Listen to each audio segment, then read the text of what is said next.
Hey folks, yesterday I talked with Parker Ridge, realtor for Cushman & Wakefield. I've been shooting photos for his listings for years, and I wanted to talk with him about, well, everything. We cover a lot of ground in this one, including the current state of the real estate market, the effect of high interest rates, the city that is the fastest growing in Iowa, and much more. First off, I think there's a lot of uncertainty with the average person about the national real estate market. Can you talk about what's the current state of the market right now?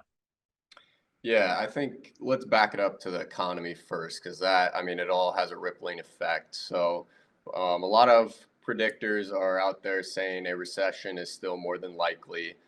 Wage growth is still cooling. Inflation is still not to the Fed's mandate of 2%. I think in June it was about just under 3.25%. So, a lot of that just comes down to Powell, and if he's willing to bend, which it seems like he's not right now. It seems like he's going to continue staying strong with that 2%. So it'll be interesting to see how that plays out. I think there's other economic factors playing in, not only interest rate, job growth, housing, just commercial values. And then I think a big portion that many people are not thinking about is just this upcoming election. 2024 is going to be an interesting year. And I think we're kind of in this standstill right now of, we think there's a recession coming, but it's really just kind of slowed down right now. And a lot of that's going to, I think, get itself figured out here in the next year. So there's a saying in our business that's pretty interesting, and we kind of stick to it. It's survive until 25. And I think that is a true statement that is something we're going to stick to. And, it is a bumpy road currently and ahead. There's still a lot of success out there, still a lot of money going around. And when you have such a boom market, it must be able to come down. Any booming market that goes up, it must also come back down. The real question is how long and how low it'll go. So I think that's kind of what we're trying to look at. And we're always looking at economic forecasters and just listening to the Fed and all those other resources that are available. For sure. So we're definitely we're going to talk about Tiffin, talk about some things that I think are really exciting and stuff like that.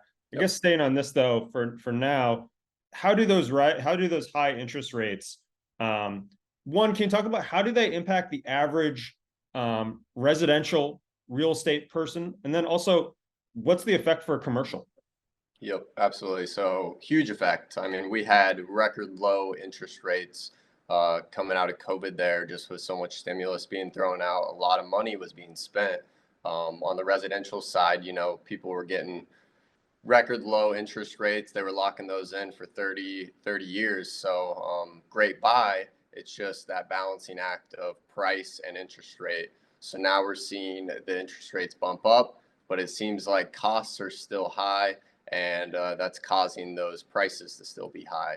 So it's making the buy side extremely hard, and we're kind of having a disconnect on both residential and I'd say it's more on the commercial side of just seller expectations. They still are expecting that extremely high price, and in some situations they have to get it because those costs for those builders were that high. So we're having a little bit of disconnect of what the buyer's willing to pay versus what the seller's willing to take. So I think that'll work itself out eventually.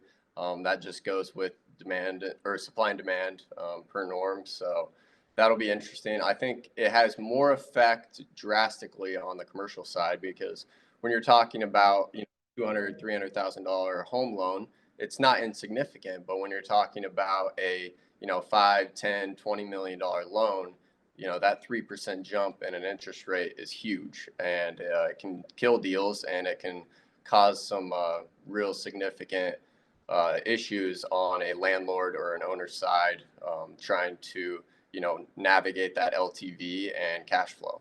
So I think that's one thing we've seen, and that kind of goes into the capital markets with us being with Cushman & Wakefield.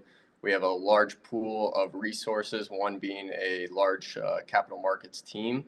So we're able to tap into that, get their data, and then being able to apply our local market knowledge as well. So we're roughly seeing about a 10 to 35% decrease in commercial value right now. Some are a little higher, maybe an office building's a little bit higher with some higher vacancies.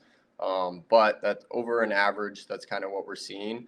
And I think the appraisal side isn't seeing it as much, especially in Eastern Iowa, just because our sales are down. I mean, there's just not as many transactions going on right now. So that's what an appraiser is looking at, is they're looking at, what recently is transacting, how does that compare? So then they can value, that next appraisal.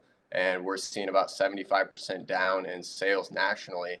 And that's true in Eastern Iowa as well, just because of that interest rate bump and that seller buyer disconnect. So I think it'll work itself out. It's just tough right now. I mean, not much is trading, and I would expect that probably to continue until either sellers come down on their price or interest rates come down. And I don't expect interest rates to come down for quite a while.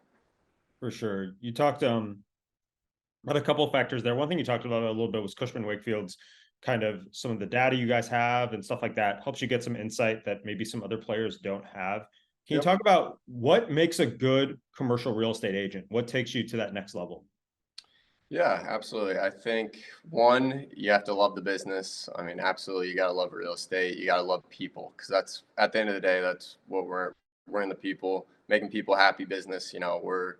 Um, we want to be able to connect with our clients, and we understand that it's an extremely large investment for them, whether they're a landlord or they're looking to open retail site and grow their business locally. It's a big investment, so we understand that. So we just try to. It's not just about knowing the local vacancy rates or knowing the local market rates, of a retail center. You got to think also bigger of those economic impacts that we were talking about earlier, because those do have a rippling effect down to our local economy. So just thinking, wide scope, what is the overall economy doing? Politics do come into that. Try not to get too political with clients, but definitely has an impact in real estate and commercial real estate. So just trying to help them to the best of our ability and use that knowledge to put them in the best situation. And at the end of the day, that's what we're here to do, is help them be successful.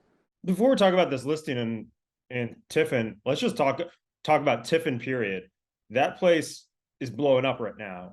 I drive Yes. by, I see a new like pin seekers place. Every time I go by, I see new business. Like, what is going on in Tiffin right now? It looks like the place to be right now. Yeah, it absolutely is the place to be. And I actually just moved there myself. So out of Iowa City. So it's definitely the place to be. I mean, their population is growing incredibly fast. In 2023, their population is just under 7,000, which was a 13.42% growth. Since 2020, their population has grown 45%, so just under 50% in less than 4 years. So pretty crazy numbers. Massive. I believe it's fastest growing city in Iowa, and it's expected to continue by 2030. Their population is supposed to be up to 12,000. So I think a lot of that just has to come to, and I use my own experience in this. My girlfriend, she went to the University of Iowa, lived down in the University of Iowa, loved the University of Iowa, go Hawkeyes. But at the end of the day, I want to kind of get out of that scene now that I'm getting into, the more day-to-day work. Still love going to Hawkeye games, and I love being close to Coral Ridge Mall, all those amenities. But I do kind of want to get out of the city a little bit, and Tiffin seems to be a great place for that. And I think a lot of young families agree with that ideology. So I think it'll continue, and especially with the developments such as Park Place, bring in a top tracer and IMAX that has your entertainment. I think 8380 Commerce Park long term is going to have some great retail over there.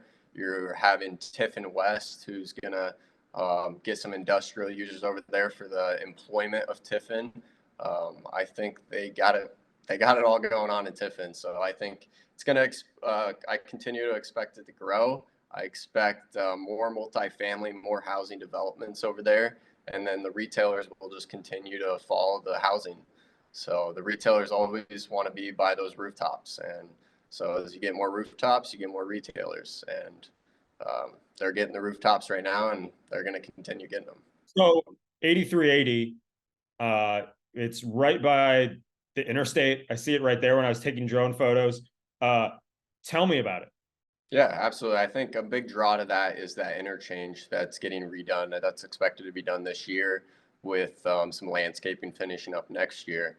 It is an entrance to the city of Tiffin, and long term, I think it's going to be a great site for some retailers and some employers in that area. Mr. High's development, obviously, he has Village Point there and the Hunt Club, and I expect there's a couple more developments that are coming in that area that are confidential at this time, but I think will be great amenities to that area. And I think the retailers will continue to come to that area. It's great frontage off of Interstate 80, and it's great access into the city of Tiffin. So I think long term it is going to be a great site for employers and other retail users.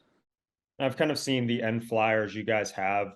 How do you use photos to help your listings? Yeah, absolutely. I think it really comes down to marketing 101, right? I mean, there's so many choices today, and with all the electronics, all the phones, everything, you have to be able to stand out. And to be able to have professional photos done, professional drone photos done for each of your clients' properties, I mean, that should be an expectation of a real estate agent and broker in our area. And for our team here at Cushman, it is. So it's more than just a photo though, and that's kind of what I think's taken off on our marketing side is we really be able to tell a story with that photo or that drone photo or video. You want to be able to show people, what are those nearby amenities? What is that frontage off of 80? Where is it? Every part of that just goes into a buyer or a tenant's decision of picking one location over another, and you have to be able to stand out in such a competitive market. Absolutely, for sure. And also, I think you made a good point about that. And also, can you talk just a little bit, maybe what like you're a busy young guy, like what is your time worth? I mean, you could maybe take those photos, some of those photos with an iPhone or something like that. What is your time worth, and how does that relate to you being like, oh, I'm going to use someone else to take the photos because my time's worth something? Yeah, I mean, I don't think it's not that I'm not capable of, but kind of goes back to when I have a client that's investing millions of dollars, even hundreds of thousands of dollars into a property, I'm not going to act like I'm the expert of photography. That's just not my job. I'm going to hire the expert in each of these fields to be able to produce for that client. Because at the end of the day, if the client's succeeding, I'm succeeding, and I want the client to succeed. For sure. So now we get into the blatant like soft sell portion of the interview. Um, what do you like about using us? What do you like about using Flyover? Yeah, I mean, you guys, for one, are professional, always able to work in whenever we request, and you do an incredible job from the photo side to the drone side. Overall, the photos are incredibly well produced. You can pretty much change, a photo exactly the way we need it. You can edit it exactly the way we need it. You get the perfect shots, and you understand real estate, which is extremely important because if I have a photographer that doesn't understand real estate and is trying to shoot real estate, that's a problem.